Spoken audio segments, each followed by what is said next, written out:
শীত মানে গ্রামের প্রত্যেকটা ঘরে ঘরে পিঠা উৎসব। মেহমান আসলে তো কোনো কথাই নেই। গ্রামে কুটুম আসলে কিভাবে আপ্যায়ন করা হয় সকালের নাস্তায়, সেগুলাই আজকে আপনাদের সাথে শেয়ার করব। সাথে আমার বাচ্চাদের দুরন্তপনাও কিন্তু আপনাদের সাথে শেয়ার করব। এই টাইমটাতে যেহেতু বাচ্চাদের সবার স্কুল বন্ধ থাকে, সবাই মিলে একত্রে কতটা মজা করে সেটাই আপনাদের সাথে শেয়ার করব। আসসালামু আলাইকুম, সবাই কেমন আছেন? আশা করতেছি আল্লাহর রহমতে ভালো আছেন। বেলা ঘুম থেকে উঠে দেখি চাচি শাশুড়ি পিঠা বানানোর জন্য সবকিছু রেডি করে নিছে। আর যেহেতু উঠতে একটু দেরি হয়ে গেছিল, এর জন্য প্রথম থেকে ভিডিওটা নিতে পারি নাই, কিন্তু আপনাদের সাথে আমি শেয়ার করতেছি কিভাবে এই চালের গুঁড়াটা প্রসেসিং করছে। এই নরমাল চালের গুঁড়ের সাথে 1 কেজি দুধ জাল করে ঘন করে নিয়ে এরপরে ওই চালের গুঁড়ার সাথে মিশিয়ে তারপরে এই যে ছোট ছাঁকনি দিয়ে সেঁকে নিতেছে।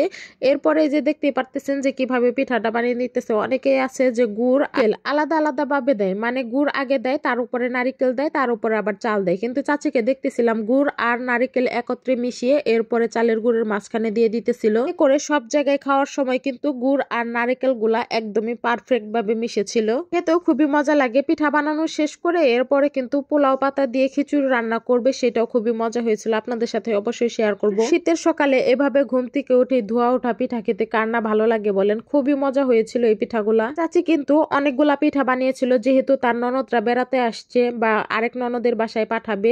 প্রায় 40-50টার মতো পিঠা বানানো হয়েছিল। চাচি কিন্তু অনেক সুন্দর করে সব পিঠাই বানাইতে পারে। আগের ভিডিওতে আপনারা অবশ্যই দেখছিলেন ছিদ্রটি পিঠা, অনেকে কিন্তু কমেন্ট করেছেন পিঠাগুলো অনেক সুন্দর হয়েছে। সেই পিঠাগুলোও কিন্তু এই আমার চাচি শাশুড়ি বানিয়ে দিয়েছিল। কিন্তু সবগুলা পিঠা বানিয়ে তারপরে এই যে এখানে রেখে দিচ্ছিল। আর পিঠাগুলা দেখতেই পারতেছেন মাশাআল্লাহ অনেক বেশি সুন্দর হয়েছে। খেতেও কিন্তু মাশাআল্লাহ অনেক বেশি মজা ছিল। সকালে বাসার ছোট থেকে বড় সবাই কিন্তু এই পিঠা খেতে খুবই পছন্দ করে। আমি তো আমার বাচ্চা কাচ্চা সবাই মিলে খাচ্ছিলাম, সবাই বলতেছিল খুবই মজা হয়েছে। 8টার দিকে এই যে নাস্তা করার পরে আবারও কিন্তু 10টার দিকে আবার মেহমানদের খাওয়া দাবার ব্যবস্থা করা হয়েছিল। এখানে আমি আমার পিঠাটা খেয়ে নিলাম, তারপরে এই যে রান্না বান্নায় চলে আসলাম। চাচি রান্না করতেছিল মাংস। আর এই পিঠাটা এত মজা হয়েছিল, নারকেল সব জায়গায় সমান ভাবে পৌঁছাইছে, মানে খুবই মজা হয়েছিল খেতে পিঠাগুলা। এরপরে শালগম দিয়ে মুরগির মাংস রান্না করা হবে, সাথে কিন্তু খিচুড়ি রান্না করা হবে, তাও আবার পোলাও পাতা দিয়ে। কে পোলাও পাতা দিয়ে খিচুড়ি খেয়েছেন অবশ্যই কিন্তু আমাকে কমেন্ট করে জানাবেন। হ্যাঁ, শালগম দিয়ে কে মুরগি খেয়েছেন তাও কিন্তু কমেন্ট করে জানাবেন। খুবই মজা লাগে কিন্তু এই খাবারটা। এবারে মেহমান আসলেই কিন্তু শীতের সকালে পিঠা, তারপরে এইভাবে খিচুড়ি মাংস রান্না করা হয়। আমার তো খুবই ভালো লাগে গ্রামে বেড়াতে আসলে। হয়ে গেলে সকালবেলা মিষ্টি মিষ্টি রোদে বসে সবাই মিলে একত্রে বসে খাবার খায়। আমার তো দেখতেও যেমন ভালো লাগে, খেতেও তেমন ভালো লাগে। এগুলা হচ্ছে পোলাও পাতা। পোলাও পাতাটা ব্যবহার করলে নরমাল চালের খিচুড়িটাও খেতে কিন্তু একদম পোলাওয়ের মতো লাগে, কারণ এটার ফ্লেভারটাই এরকম। পরে সকালের খাবার দাবার শেষ করে বাচ্চাদের নিয়ে আমরা চলে গেলাম শাক তুলতে।